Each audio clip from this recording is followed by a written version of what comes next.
Hi friends, welcome to this channel. दोस्तों, आज से है जो है हम लोग झारखंड बीएड एंट्रेंस एग्ज़ाम के लिए टीचिंग एप्टीट्यूड यानी कि शिक्षण अभियोग्यता का रेगुलर क्लासेस करेंगे। ओके, डेली हम लोग एक एक नया टॉपिक को लाएंगे और उसे अच्छे से समझेंगे। देखिए, बुक में बहुत कुछ दे रखी है, लेकिन आपको उनमें से सभी कुछ को याद रखना ज़रूरी नहीं है। यहाँ पे हम इम्पोर्टेंट चीज़ के बारे में भी बात करेंगे, जो चीज़ें को आपको याद रखनी है और वो चीज़ जो है वो आपको एग्ज़ाम में पूछा जा सकता है। ओके, तो एक्चुअल में ये जो है वो बुक का ही पीडीएफ है। तो यहाँ पे हम लोग जो है वो बस इम्पोर्टेंट चीज़ों को डिस्कस करेंगे और उससे जो है वो आप लोग याद कर लीजिएगा, क्योंकि क्वेश्चन जो है वो यहाँ से ही आपको पूछा जा सकता है। ओके, तो चलिए क्लास को स्टार्ट करते हैं। आई होप कि आप लोग को क्लास पसंद आने वाला है। वीडियो को अगर लाइक नहीं किए हैं तो लाइक कर दीजिएगा, चैनल में नए हैं तो चैनल को सब्सक्राइब जरूर कर लीजिएगा। तो चलिए क्लास को स्टार्ट करते हैं। देखिए, क्लास को स्टार्ट करने से पहले हम आपको बता दें कि हम लोग जो है इस टॉपिक में आज के क्लास में क्या क्या पढ़ने वाले हैं। पहला चीज़ है शिक्षा की उत्पत्ति, इस चीज़ को पढ़ेंगे। दूसरा, शिक्षा का वर्गीकरण। ठीक है, पहला क्या हुआ, शिक्षा की उत्पत्ति के बारे में पढ़ेंगे। दूसरा, शिक्षा का वर्गीकरण, मतलब कि शिक्षा को किस किस वर्ग में बांटा गया है। और तीसरा, शिक्षा का अर्थ। ठीक है, इन तीन चीज़ों को हम लोग जो है आज के क्लास में पढ़ने वाले हैं। तो चलिए सबसे पहले हम लोग देखते हैं कि शिक्षा की उत्पत्ति, शिक्षा जो शब्द है उसकी उत्पत्ति कहाँ से हुई। दोस्तों, शिक्षा की जो उत्पत्ति हुई है वो शिच धातु से हुई है। ठीक है, आप एक तरह से कह सकते हो कि शिक्षा की उत्पत्ति जो है वो शिच शब्द से हुई है और इसका अर्थ होता है सीखना और सिखाना। अर्थात शिक्षा में सीखने और सिखाने की क्रिया होती रहती है। राइट, शिक्षा में जो है वो सीखने और सिखाने की क्रिया जो है होती रहती है। ये आपका इम्पोर्टेंट पॉइंट है, इस पॉइंट को आप याद रखिएगा। दूसरा पॉइंट देखते हैं। प्रारंभ में संस्कृत में शिक्षा का प्रयोग उच्चारण की शिक्षा के लिए होता था। सायन्य ऋग्वेद भाष्य, ठीक है, ये जो है वो ऋग्वेद भाष्य एक ग्रंथ है, समझ लीजिए एक बुक है। उसके पेज नंबर 41 में लिखा है कि स्वर वर्णाद उच्चारण प्रकारों यत्र शिक्षते उपदेश्यते सा शिक्षा। ठीक है, अगर हम क्वेश्चन आपका पूछा जाए कि ऋग्वेद भाष्य के अकॉर्डिंग शिक्षा का क्या मतलब है, तो ये सेंटेंस आपको याद रखना है, स्वर वर्णाद उच्चारण प्रकारों यत्र शिक्षते उपदेश्यते सा शिक्षा। इसका मतलब हुआ कि जिसमें स्वर वर्ण आदि के उच्चारण के प्रकारों की शिक्षा या उपदेश दिया जाए वह शिक्षा होता है। अब आगे कहा गया कि तैत्तिरीय उपनिषद में लिखा है कि वर्ण स्वर मात्रा बलम साम संताना इत्युक्ता शिक्षाध्या। ठीक है, तो यहाँ पे ये दो चीज़ें आपको याद रखनी है कि ऋग्वेद के अकॉर्डिंग शिक्षा का क्या मतलब है, तैत्तिरीय उपनिषद के अकॉर्डिंग शिक्षा का क्या मतलब है। ठीक है, नेक्स्ट पॉइंट है, शिक्षा के लिए संस्कृत में एक और शब्द है विद्या। शिक्षा में का जो है वो संस्कृत में हम लोग जो है वो विद्या के फॉर्म में भी पढ़ते हैं। अब विद्या की उत्पत्ति जो है वेति अनया सा विद्या, अर्थात जिसे जानना जाए वह विद्या है। शिक्षा की उत्पत्ति शिक्षते अनया इति शिक्षा, अर्थात जिसे सीखा जाए वह शिक्षा है। तो विद्या और शिक्षा क्या है, विद्या हो गया जिसे जाना जाए वो विद्या है और जिसे सीखा जाए वो शिक्षा है। तो आपको यहाँ पे जो है वो याद रखने की इस पॉइंट में कोई भी ज़रूरत नहीं है। ठीक है, बस हम आपको ये चीज़ बता दिए। ठीक है, इसका पीडीएफ भी जो है आपको टेलीग्राम चैनल में मिल जाएगा। आपको जो जो पॉइंट याद रखना है वो हम आपको बताते जा रहे हैं। पहला आपको पूरा पॉइंट याद रखना है शिक्षा की उत्पत्ति।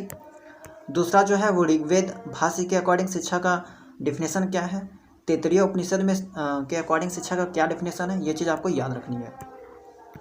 आगे क्या याद रखना है कि विद्या और शिक्षा को सामान्यतः एक ही अर्थ के लिए प्रयुक्त किया जाता है, किंतु इन दोनों शब्दों में अंतर। तो शिक्षा और विद्या में क्या अंतर है, ये चीज़ आपको याद रखना है इस पॉइंट को। विद्या से तात्पर्य किसी विशिष्ट ज्ञान में पूर्णता या दक्षता प्राप्त करना होता है, जबकि शिक्षा से तात्पर्य ज्ञान के समग्र रूप से है। तो विद्या और शिक्षा में क्या अंतर है, तो विद्या का मतलब जो है किसी विशिष्ट ज्ञान में पूर्णता या दक्षता प्राप्त करना विद्या कहलाता है, लेकिन शिक्षा का मतलब है ज्ञान के समग्र रूप से। तो इस चीज़ को आपको याद रखना है। और क्या याद रखना है आपको इस टॉपिक में, अंग्रेजी भाषा में शिक्षा के लिए एजुकेशन शब्द का प्रयोग किया जाता है, ये चीज़ आपको पता होगी।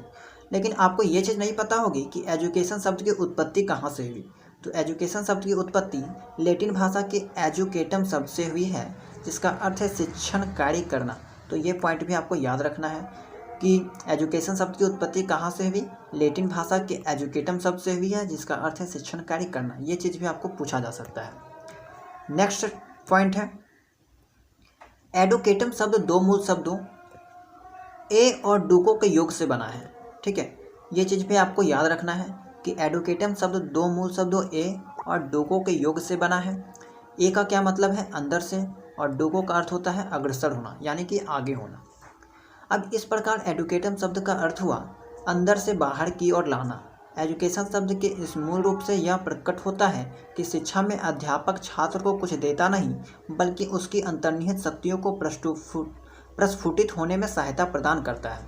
ओके, तो इस पॉइंट में आपको क्या याद रखना है, एडुकेटम शब्द दो मूल शब्दों ए और डुको के योग से बना है। ए का अर्थ है अंदर से और डुको का अर्थ है अग्रसर होना। तो यहाँ तक आपको जो है वो याद रखना है।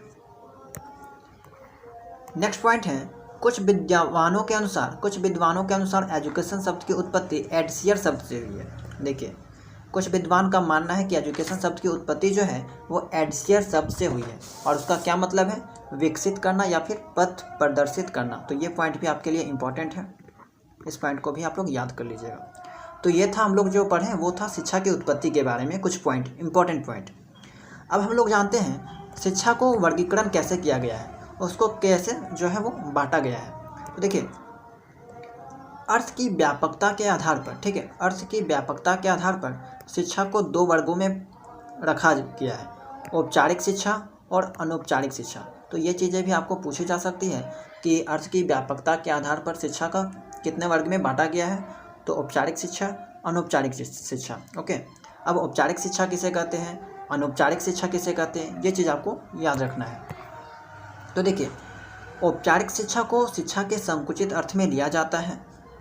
इस शिक्षा का तात्पर्य सामान्यतः पुस्तकीय ज्ञान से संबंध होता है। तो औपचारिक शिक्षा का जो संबंध होता है वो क्या है, पुस्तकीय ज्ञान को हम लोग क्या कहते हैं, औपचारिक शिक्षा कहते हैं। संकुचित अर्थ के अनुसार विद्यालय, महाविद्यालय, विश्वविद्यालय में प्रदान की जाने वाली शिक्षा ही औपचारिक शिक्षा है। इसमें शिक्षा देने वाले शिक्षक, शिक्षा प्राप्त करने वाले शिक्षार्थी, शिक्षण सामग्री, उसके बाद आगे देखते हैं शिक्षण विधि, मूल्यांकन, परीक्षा प्रणाली, शिक्षण समय आदि सभी कुछ निश्चित होता है।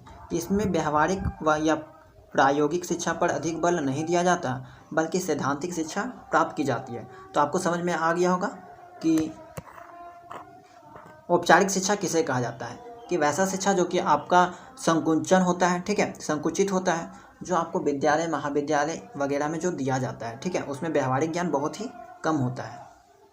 ठीक है, मतलब कि कह सकते हैं एक तरह से विद्यार्थी का मानसिक विकास जो है वो ज़्यादा नहीं बढ़ पाता। अब देखिए, यहाँ पे ये दो चीज़ों को याद रखना है कि दो विद्वान थे, ठीक है, वो अपना अपना जो है वो औपचारिक शिक्षा के लिए अपना अपना मत रखे थे, अपना अपना डेफिनेशन दिए थे। तो ड्रेवर के अनुसार एक विद्वान का नाम है, तो ड्रेवर के अनुसार औपचारिक शिक्षा क्या है, इस स्टेटमेंट को याद रखना है। मैकेंजी के अनुसार औपचारिक शिक्षा क्या है, इस चीज़ को भी याद रखना है।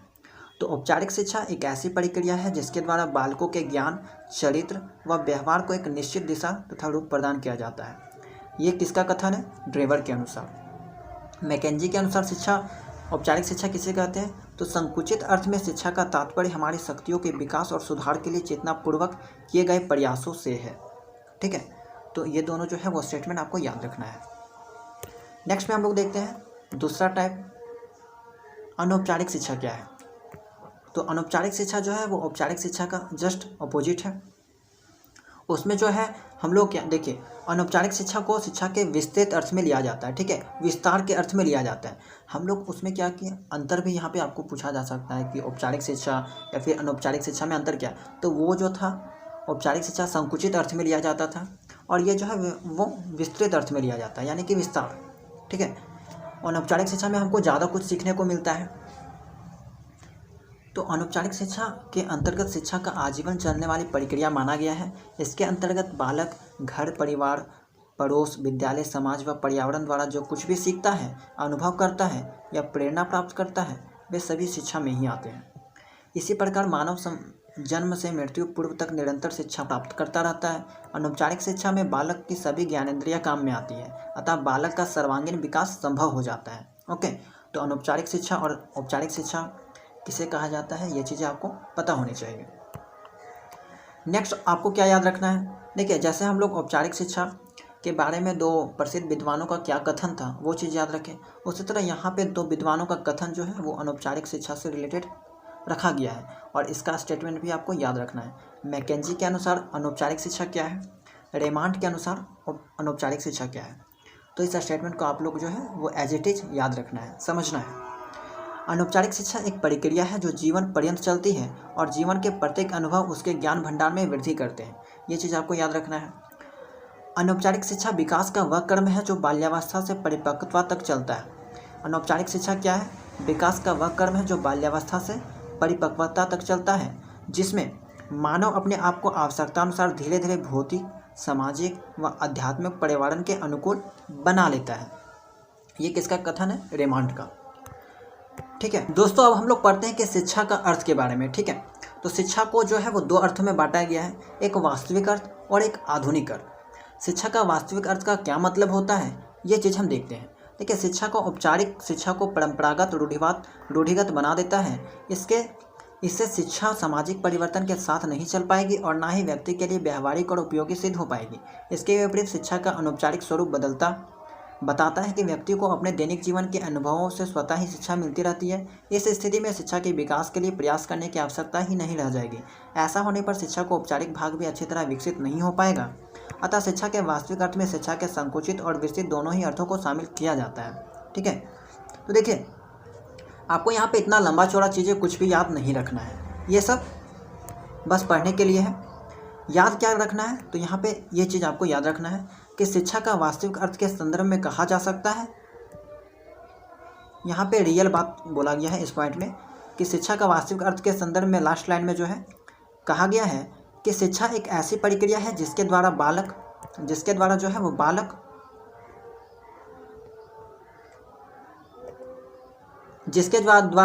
को जन्मजात शक्तियों का विकास स्वाभाविक रूप से होता है। परिणाम स्वरूप उसके व्यक्तित्व को पूर्णता प्राप्त होती है और वह सामाजिक, भौतिक व आध्यात्मिक पर्यावरण के साथ अच्छे प्रकार से समायोजन कर सकता है। तो बस ये चीज़ आपको याद रखनी है कि शिक्षा का जो वास्तविक अर्थ है वो क्या है। बाकी उतना लंबा चौड़ा चीज़ आपको याद यहाँ पे नहीं रखना है। ठीक है, अब नेक्स्ट है शिक्षा का आधुनिक अर्थ। शिक्षा का 2 अर्थ, एक वास्तविक अर्थ और शिक्षा का आधुनिक अर्थ। देखिए शिक्षा का आधुनिक अर्थ क्या है, तो देखिए शिक्षा का आधुनिक अर्थ यहाँ पे जो है बहुत चीज़ें आपको दे रखी है, लेकिन एक बार हम लोग इसे देख लेते हैं कि वर्तमान समय में समाज की आवश्यकता और आकांक्षाओं को ध्यान में रखकर शिक्षा के उद्देश्य निर्धारित किए जा रहे हैं। शिक्षा के आधुनिक अर्थ में ऐसी शिक्षा व्यवस्था की बात की जा रही है जो एक तरफ देश की एकता को बनाए रखने में मदद करे और दूसरी ओर विश्व की बढ़ती हुई प्रगति की दौड़ में भी आगे निकलने में मदद करे। ठीक है, तो अतः आधुनिक प्रगतिशील समाज की आवश्यकताओं और आकांक्षाओं को ध्यान में रखकर शिक्षा के आधुनिक अर्थ को निम्न रेखाचित्र द्वारा स्पष्ट किया जा सकता है। तो आपको यहाँ पे ये चीज़ याद रखनी है, इस मैप जो है रेखाचित्र को जो है वो ध्यान में रखना है कि शिक्षा का आधुनिक अर्थ क्या है। तो शिक्षा का 9 आधुनिक अर्थ यहाँ पे बताया गया है। पहला है मानवीय भावना का विकास, दूसरा तार्किक शक्ति का विकास, तीसरा व्यक्तित्व का विकास, चौथा नेतृत्व का विकास, 5वां व्यावसायिक सफलता, 6ठा सामाजिक समस्याओं के प्रति जागरूकता, 7वां प्रजातांत्रिक नागरिकता का विकास, 8वां आध्यात्मिक मूल्यों का विकास और 9वां जो है वो सामाजिक परिवर्तन के प्रति उचित दृष्टिकोण। ओके, तो ये चीज़ भी आपको जो है वो याद रखनी है। कैसे क्वेश्चन पूछा जा सकता है इसमें कि मान लीजिए क्वेश्चन दे दिया शिक्षा का आधुनिक अर्थ, इसमें से 4 ऑप्शन जो है किसी 3 को उठा के दे दिया ऑप्शन में और एक जो है इससे आउट ऑफ, ठीक है, 8 में से जो 9 में से जो है वो अलग रहेगा, तो आपको सिलेक्ट करने पूछ सकता है। तो ये चीज़ भी आपको याद रखना है कि शिक्षा का आधुनिक अर्थ क्या है। तो दोस्तों आज की क्लास में हम लोगों ने शिक्षा के प्रति दृष्टिकोण से 3 टॉपिक को पढ़ा। पहला शिक्षा का उत्पत्ति, दूसरा शिक्षा का वर्गीकरण और तीसरा का जो है वो है शिक्षा का अर्थ, शिक्षा का वास्तविक अर्थ और शिक्षा का आधुनिक अर्थ। तो आई होप कि आपको क्लास पसंद आया होगा, चीज़ें समझ में आई होगी। वीडियो को लाइक जरूर कीजिएगा और ऐसे ही डेली क्लास अटेंड करने के लिए चैनल को सब्सक्राइब जो है वो जरूर कर लीजिएगा। ओके, और इसका PDF अगर आपको चाहिए तो आप Telegram channel RKM study centre को ज्वाइन जरूर कर लीजिएगा। उसका लिंक जो है वो आपको डिस्क्रिप्शन बॉक्स में मिल जाएगा। मिलते हैं नेक्स्ट वीडियो में।